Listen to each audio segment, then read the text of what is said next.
The Young and the Restless spoilers. Night had fallen over Genoa City with the kind of silence that hides too many truths.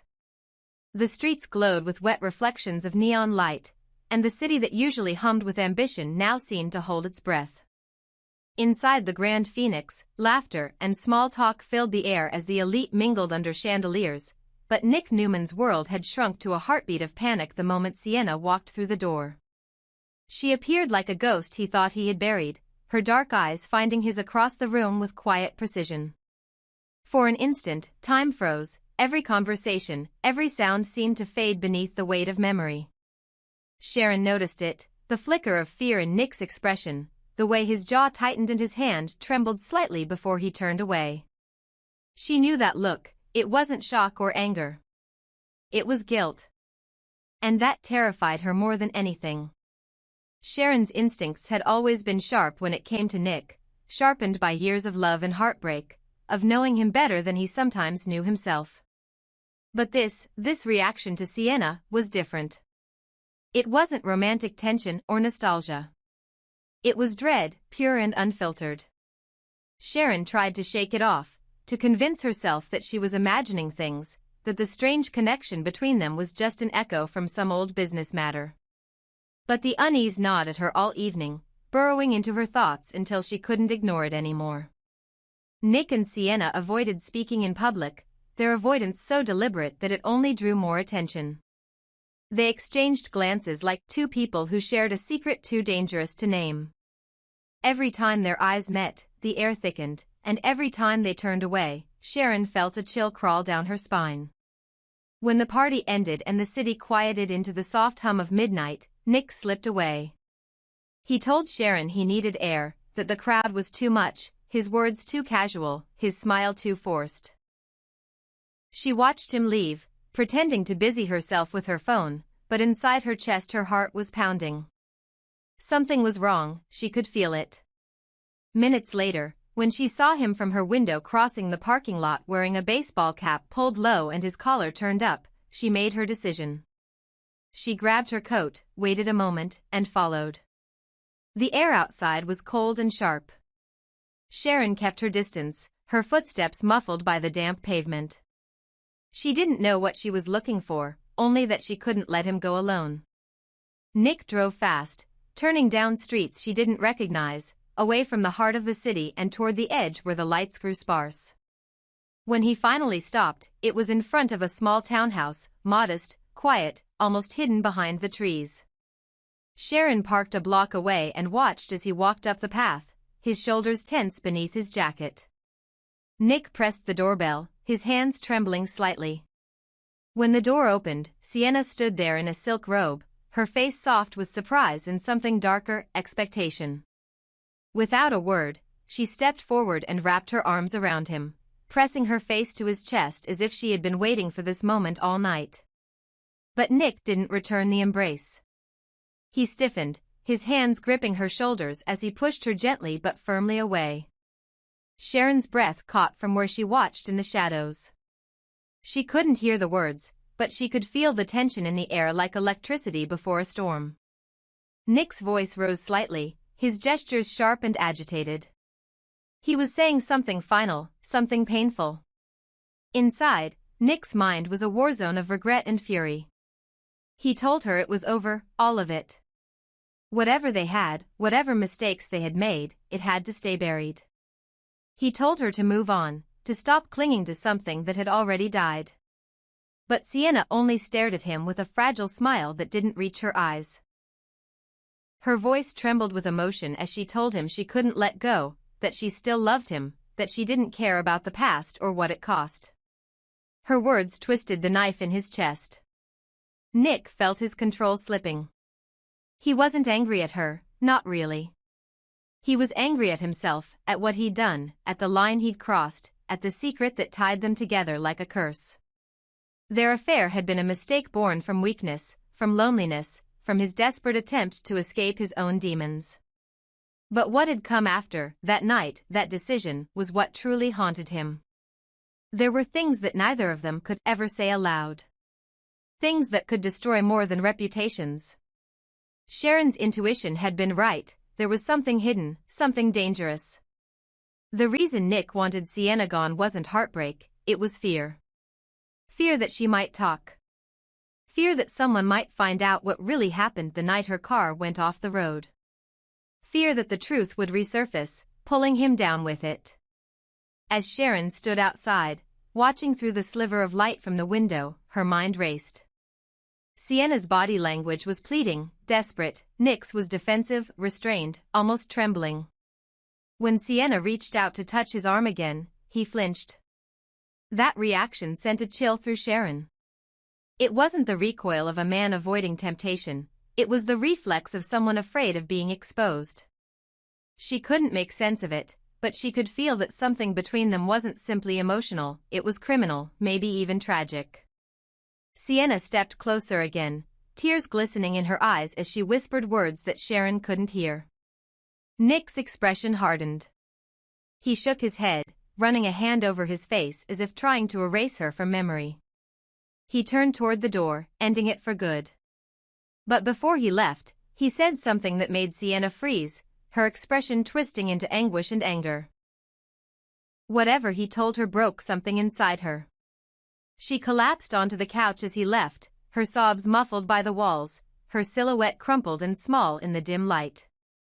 Nick walked briskly back to his car, breathing hard, his thoughts spiraling. He didn't see Sharon's car following him at a distance as he drove home. He didn't notice the way her headlights turned off at the last intersection. When he reached his driveway, he sat in silence for a long time, gripping the steering wheel until his knuckles turned white. The weight of the past pressed down like a ghost's hand. He whispered to himself that it was over, that he'd done the right thing, but the guilt didn't fade. Upstairs, Sharon waited by the window, pretending to be asleep when he came in. She watched him undress quietly, the tension in his body so heavy it filled the room. When he finally lay beside her, he didn't touch her. He turned his back, staring into the dark. Sharon opened her eyes and stared at the ceiling, her mind spinning. She had followed him for answers, but now she had even more questions. Who was Sienna really to him? What had happened between them that could make Nick, the man she thought she knew, look so haunted? And what secret was he trying so desperately to keep buried? By morning, the sun had risen on a house that no longer felt like home. Sharon moved through her routine with mechanical precision, but every glance toward Nick reminded her of the night before. He avoided her gaze, his words clipped, his coffee untouched. Something was unraveling, and she could feel it. When she mentioned Sienna's name casually, testing his reaction, he froze for a fraction of a second, just long enough for her to see the truth. He wasn't indifferent. He was terrified. That reaction confirmed everything she feared. Sienna wasn't just an ex-lover or an inconvenient memory, she was a threat. Later that afternoon, as Nick stood by the window of his office overlooking Newman Tower, he saw a message flash across his phone. No name, no number, just a single sentence, "You can't erase the past." His pulse spiked. He deleted the message instantly, but it was too late. The past was already awake, and it wasn't going away. Somewhere in Genoa City, Sienna sat alone, her makeup smudged, her expression empty. On the table before her lay a small envelope addressed to Sharon Newman. Inside it was a photograph, proof of a night long buried, a night Nick swore no one would ever know about. Sienna looked at the envelope, her tears falling silently onto its surface, and whispered that if she couldn't have Nick's heart, she would have his truth. And for Sharon, the storm that had been brewing in her intuition was about to strike with full force. Because secrets in Genoa City never stay buried. Not for long. The night had swallowed Genoa City whole, its silence heavy with secrets that refused to stay buried. The city lights glimmered faintly across the window of Sienna's apartment, casting fractured reflections on the walls, reflections that looked too much like ghosts. Nick Newman sat there, his thoughts a labyrinth of regret and weakness, while Sienna moved around him like a memory he couldn't escape. Every word she spoke reminded him of who he used to be, reckless, passionate, alive, and every second he stayed reminded him of everything he was about to lose. He told himself it was the last time he'd see her, the last night he'd allow the past to pull him under. But the truth was crueler than the lie. Sienna knew exactly how to reach him, how to press where he was soft, how to make him forget the woman who still waited at home believing that fragments of his heart still belonged to her. Sharon had followed him once before, but tonight she didn't need to. The silence that greeted her when she called, the emptiness of the bed, the faint scent of his cologne still clinging to the sheets, it told her everything. She sat on the edge of the bed until morning, motionless, staring at the place where trust used to live. When Nick returned just before dawn, he tried to slip quietly into the house, but the air had changed. Sharon was waiting in the kitchen, her eyes red, her coffee untouched, the calm before a storm. He couldn't meet her gaze. She didn't ask where he had been, she didn't need to. Sometimes silence says everything.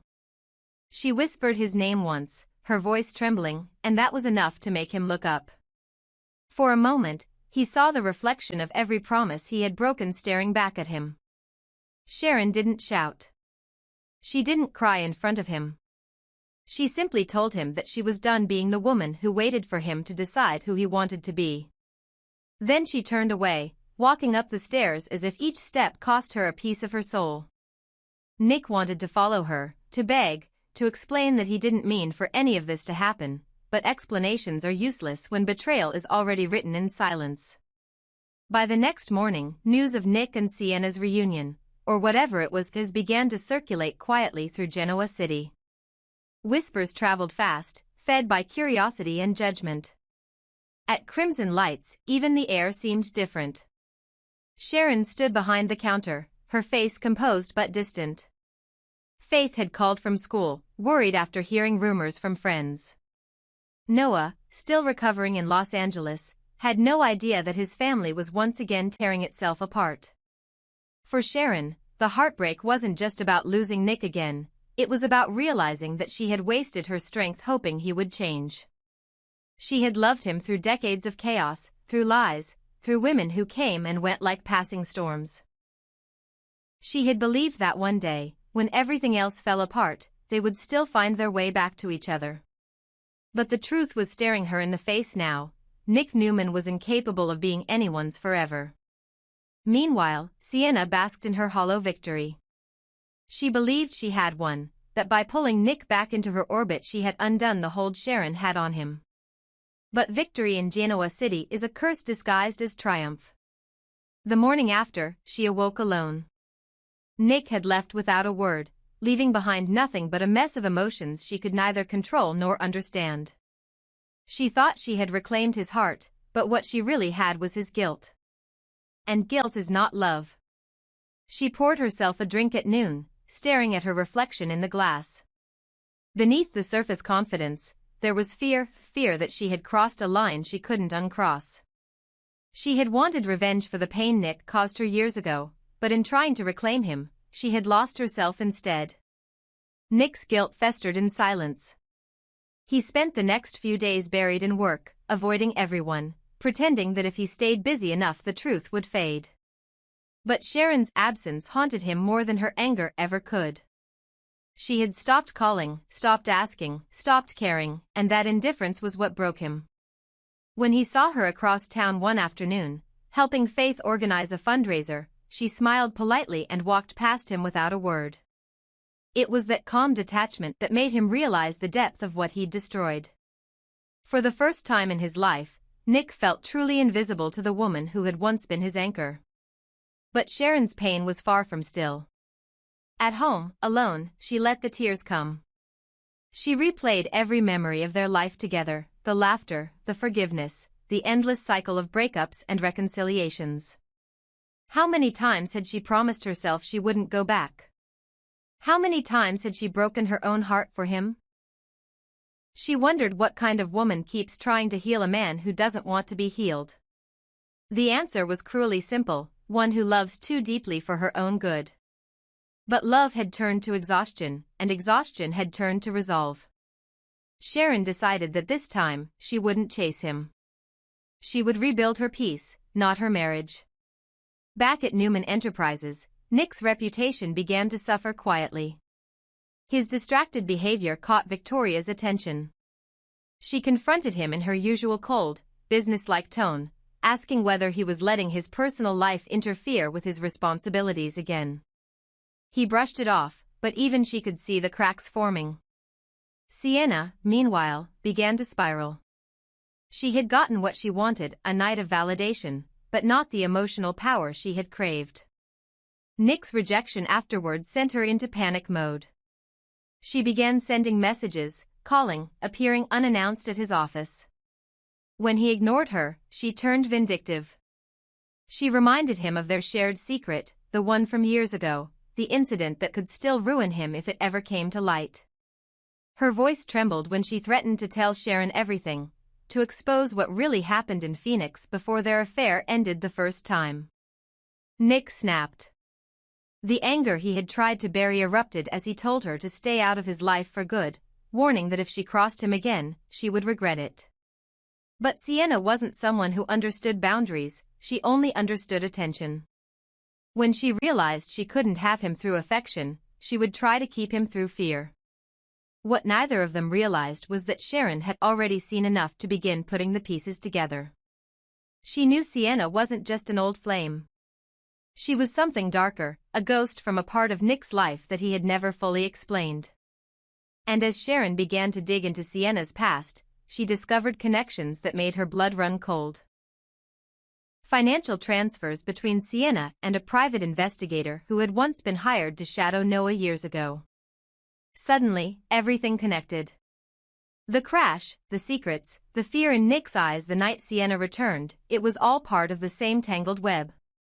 As the truth came to light, the lines between love, revenge, and survival began to blur. Sharon, once the heart of calm in Nick's chaotic world, found herself turning cold. She no longer wanted explanations or apologies.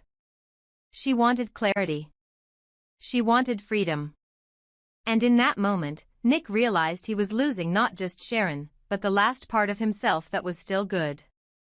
Sienna's grip on him loosened, not because he stopped caring, but because she had become a mirror reflecting everything he hated about himself. She had won the battle for his body, but Sharon still held the part of him that mattered, his conscience. By the end of the week, Genoa City buzzed with whispers. The tabloids hinted at scandal, the whispers of blackmail and betrayal spreading faster than wildfire. Sharon quietly stepped back from the spotlight, pouring her energy into her children and her career, refusing to let the past define her anymore. Nick tried to clean up the damage, but every attempt only deepened his isolation. And Sienna, alone in her apartment, finally realized that all her manipulations had left her emptier than before. The question of who would win was meaningless now. There were no winners left, only survivors.